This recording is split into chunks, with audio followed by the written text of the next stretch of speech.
بقى يا عسكري. مساء الخير او صباح الخير على حسب التوقيت اللي انت بتشوفني فيه. بص بقى يا صاحبي، انا عمر سلامه اللي ما يعرفنيش، انزل اعمل لايك للفيديو عشان تساعدنا ان الفيديو ينتشر. يلا بينا. اول يوم ليك في مركز تدريب دماغك بتبقى مهنجه، ده طبيعي، مش بتبقى فاهم انت فين ولا رايح فين ولا جاي منين. تلاقي نفسك واقف وسط شويه وشوش متلخبطه زيك بالظبط وبتدوروا على اي بني ادم عارف هو بيعمل ايه، بس للاسف مش هتلاقي. واول ليله ليك مفيش بقى تصبح على خير يا حبيبي، لا ده انت بتحاول تنام وسط شخير وناس بتتقلب وبتحلم اللي هي نايمه في البيت، بس عارف هتنام غصب عنك من كتر التعب. اللي يوجعك بقى اول مره تصحى في مركز تدريب، مفيش بقى اللي امك تقول لك قوم افطر ولا حتى المنبه بتاعك، في واحد داخل يزعق لك صوته حرفيا يشق الحجر.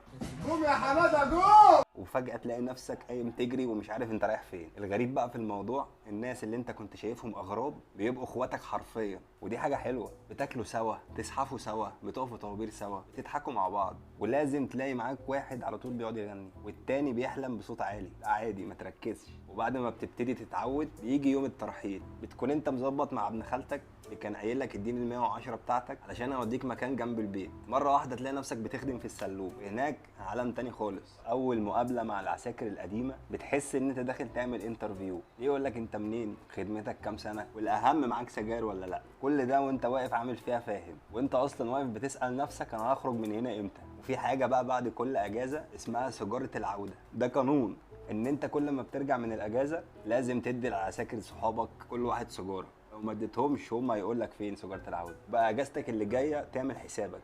انا بقى شخصيا حصل معايا موقف في اول اسبوع في جيشي، عملت حاجه غلط فتقال لي روح هات مخلتك وانزل اقف جنب السور الجنداري. فانا كعسكري جديد نزلت ارض الطابور وبدور على السور الجنداري ومش لاقي حد. رحت طالع على مكتب الافراد بسال مين السور الجنداري، واول ما سالت السؤال كل اللي كانوا موجودين ماتوا من الضحك.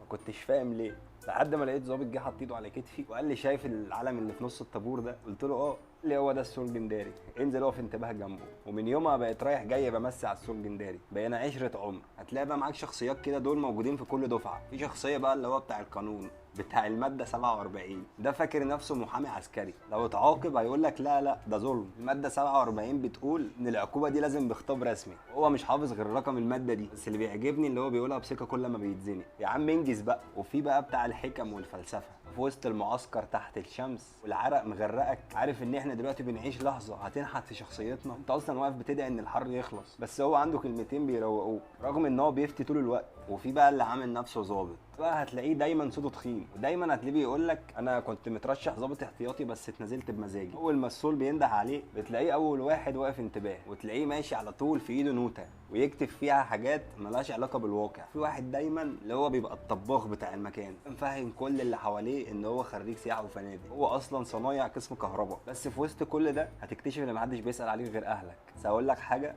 هتطلع راجل، هتبقى قد المسؤوليه، وهتعرف يعني ايه تحمل. وعلى فكره اللي استحملني كل الفتره دي بقت مراتي دلوقتي، او ربنا كانت جنبي في ايام لو حكيتها لك حرفيا مش هتقول ده جيش، ده كان فيلم اكشن. الجيش هو المدرسة اللي محدش بيخشها بمزاجه، بس بيطلع منها راجل. لو انت داخل الجيش قريب او لسه طالع منه، ولو حتى لسه بتحكي عنه لحد دلوقتي، افرح بالذكريات واضحك على المواقف بتاعتك. ما تنساش تمسي على السور الجنداري. بس نصيحة، خليك دايما راجل في الجد، وقت الهزار هزار علشان ما تتسوحش. بس اهم حاجه اللي انت اتعلمته هناك ما تنساهوش بعد ما تخرج. اي حد داخل الجيش ربنا يسترها عليه، وركز واعرف ان انت مش لوحدك. ياما قبلك كان حاصل معاهم نفس الحاجات دي. ما تشيلش جوه نفسك، واعرف ان انت هتطلع من المكان ده شخصيتك متغيره 180 درجه. كده نكون وصلنا لاخر الفيديو، يا رب الفيديو يكون عجبكم. ان شاء الله استنونا في فيديو جديد.